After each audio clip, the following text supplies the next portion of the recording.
കൃഷ്ണഗാഥ സീരിയലിൻ്റെ ഒരു upcoming എപ്പിസോഡിൻ്റെ promo വന്നിട്ടുണ്ട്. അങ്ങനെ എല്ലാവരും കാത്തിരുന്നത് പോലെ നവീൻ എല്ലാ സത്യങ്ങളും തിരിച്ചറിഞ്ഞ് കൃഷ്ണയെ തൻ്റെ ജീവിതത്തിലേക്ക് ക്ഷണിക്കാനായിട്ട് കൃഷ്ണക്കരികിലെത്തുന്നൊരു പ്രൊമോയാണ് വന്നിരിക്കുന്നത്.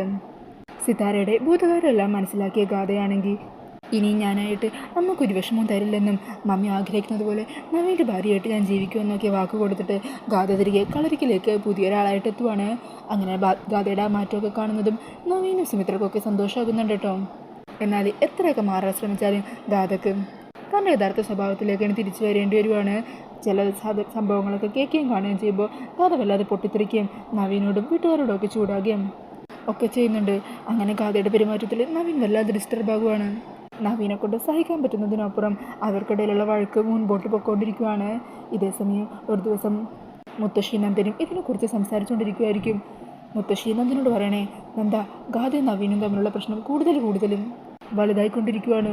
ഓരോ ദിവസവും അവർക്കിടയിൽ അകലം കൂടിക്കൊണ്ടിരിക്കുകയാണ്. നവീൻ്റെ കാര്യം ഓർക്കുമ്പോൾ മനസ്സിനൊരു സമാധാനമില്ലാത്ത അവൻ്റെ ജീവിതത്തിൽ സ്വസ്ഥതയില്ലിപ്പോൾ. ഏത് നിമിഷവും തകർന്ന അവസ്ഥയിലാണ് എൻ്റെ കുട്ടിയിപ്പോൾ. അവനെ നമ്മളിങ്ങനെ കാണാനല്ലല്ലോ ആഗ്രഹിച്ചത്. എത്രയും പെട്ടെന്ന് തന്നെ കൃഷ്ണയെ തിരികെ കൊണ്ടുവരണം. കൃഷ്ണ വന്നില്ലെങ്കിൽ എൻ്റെ മോൻ അവൻ ജീവിതം എടുത്തിട്ട് നല്ല കടുങ്കയും ചെയ്തു എന്നിരിക്കും. കൃഷ്ണയുടെ കഴുത്തിലാണല്ലോ അവൻ താലി കിട്ടിയത്. ആ സത്യങ്ങൾ എത്രയും പെട്ടെന്ന് തന്നെ നമുക്ക് എല്ലാവരും തുറന്നു പറഞ്ഞ് അറിയിക്കണം. എന്നാലേ കൃഷ്ണ ഇവിടെ നിന്ന് കൊണ്ടുവരാൻ പറ്റൂ. സിതാരയോടും ഗാഥയോടുമുള്ള കടപ്പാടിൻ്റെ പേരിൽ അവൾ മാറി നിൽക്കുമല്ലേ. നമ്മൾ എത്ര തന്നെ പറഞ്ഞിട്ടും അവളതൊന്നും മനസ്സിലാക്കുന്നില്ലല്ലോ. അങ്ങനെ അവർ സംസാരിച്ചുകൊണ്ടിരിക്കുന്ന ഈ കാര്യങ്ങളെല്ലാം നവീൻ കേൾക്കുന്നുണ്ട്. പെട്ടെന്ന് തിരിയുന്ന നന്ദനും നവീനെ കാണുവാണ് കേട്ടോ. അങ്ങനെ നവീൻ മുത്തശ്ശിയുടെ അച്ഛൻ്റെ അരികിലെത്തുക. എന്താ ഞാനിപ്പോൾ കേട്ടത്? ഞാൻ താലി കെട്ടിയത് ഗാഥയുടെ കഴുത്തിലല്ലേ? ആരേ കൃഷ്ണ? നിങ്ങൾ രണ്ടുപേരും എന്തോ ചില കാര്യങ്ങൾ എന്നിൽ നിന്നും ഈ കുടുംബത്തിലെ മറ്റൊരാളിൽ നിന്നും മറച്ചു വെക്കുന്നുണ്ട്. അതെന്താണെന്ന് എനിക്കറിയണം. അമ്മാവനൊക്കെ പറയുന്നത് പോലെ രണ്ട് ഗാഥയുണ്ടോ? ഞാൻ സ്നേഹിച്ച എൻ്റെ പെണ്ണ് ആരാണ്? അങ്ങനെ നവീനോട് എല്ലാ സത്യങ്ങളും തുറന്നു പറയുവാണ് മുത്തശ്ശി നന്ദനും ചേർന്ന്. അതെല്ലാം അറിയുന്നതും നവീനൊക്കെ തകർന്നു പോകുവാണ്. ഗാഥ അവളുടെ അമ്മയും കൂടി ഇങ്ങനൊരു ചതി നടത്തി. അതറിഞ്ഞിട്ടും നിങ്ങൾ രണ്ടാളും എന്നിൽ നിന്നും അത് മറച്ചു വെച്ച് എന്നെയും കൂടി ചതിക്കാൻ കൂട്ടു നിർത്തിയത് എന്തിനായിരുന്നു?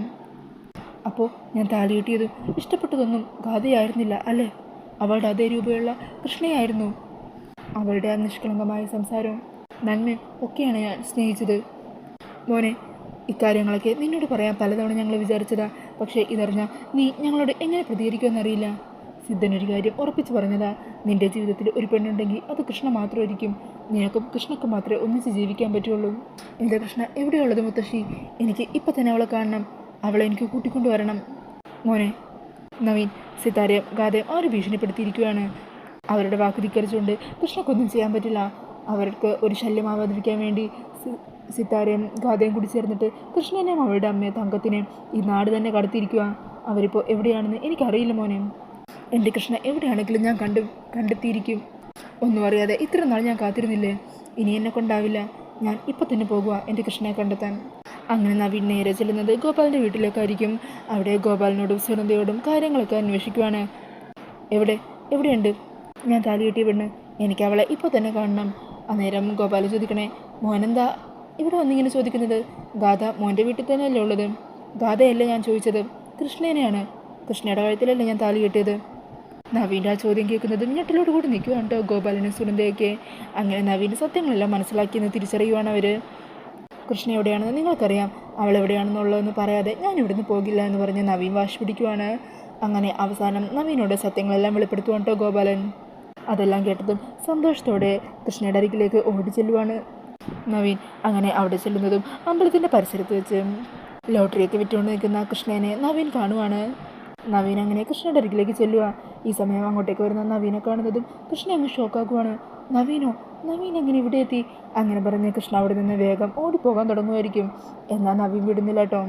മറിഞ്ഞു നിൽക്കുന്ന കൃഷ്ണയുടെ അരികിലേക്ക് വന്ന് കൃഷ്ണയെ പിടിച്ചു നിർത്തുവാണ്. നവീൻ വിട്, എനിക്ക് പോകണം. അന്നേരം നവീൻ പറയണേ, ഞാൻ ഗാഥയെ തേടിയല്ല വന്നത്. ഞാൻ താലി കെട്ടിയ എൻ്റെ കൃഷ്ണയെ തേടിയാണ് ഞാൻ വന്നത്. നവീൻ്റെ ആ വാക്കുകൾ കേൾക്കുന്നതും ഞെട്ടലോടുകൂടി നിൽക്കുവാണ് കേട്ടോ കൃഷ്ണ. ഞാൻ താലി കെട്ടിയതും പ്രണയിച്ചതും ഒക്കെ ഈ നിൽക്കുന്ന കൃഷ്ണയാണ്. അതെല്ലാം ഇപ്പം എനിക്കറിയാം. എന്നിട്ട് കൃഷ്ണയുടെ കഴുത്തിൽ കിടക്കുന്ന താലി എടുത്ത് പൊക്കിയിട്ട് നവീൻ പറയണേ, ഈ താലിക്ക് താൻ വില കൽപ്പിക്കുന്നുണ്ടെങ്കിൽ എനിക്ക് തന്നെ വേണം കൃഷ്ണ. അത് കേൾക്കുന്നതും കൃഷ്ണ അങ്ങ് തകർന്നു പോകുവാണ്. കൃഷ്ണ സങ്കടത്തോടെ കണ്ണുകൾ നിറഞ്ഞുകൊണ്ട് നവീനെ കെട്ടിപ്പിടിക്കുവാണ് കേട്ടോ. അങ്ങനെ നവീനും കൃഷ്ണയെ ചേർത്ത് മുറുകെ പിടിക്കുവാണ്. അങ്ങനെ എല്ലാ സത്യങ്ങളും തിരിച്ചറിഞ്ഞ് നവീൻ തൻ്റെ പെണ്ണിൻ്റെ അരികിലെത്തിയിരിക്കുകയാണ്. വിധി കാത്തുവെച്ച ആ നിമിഷം. അപ്പോൾ ഇനി എന്തായിരിക്കും സംഭവിക്കാൻ പോകുന്നതെന്ന് അറിയാനായിട്ട് നമുക്ക് വരാനിരിക്കുന്ന എപ്പിസോഡുകൾക്കായിട്ട് തന്നെ കാത്തിരിക്കാം. ഈ ഒരു റിവ്യൂ ഇഷ്ടമായിട്ടുണ്ടെങ്കിൽ മറക്കാതെ വീഡിയോ ഒന്ന് ലൈക്ക് ചെയ്യണേ. ഇതുപോലുള്ള കൂടുതൽ റിവ്യൂസിനായിട്ട് ഈ ചാനലൊന്ന് സബ്സ്ക്രൈബ് ചെയ്തും കൂടി സപ്പോർട്ട് ചെയ്യണേ. താങ്ക്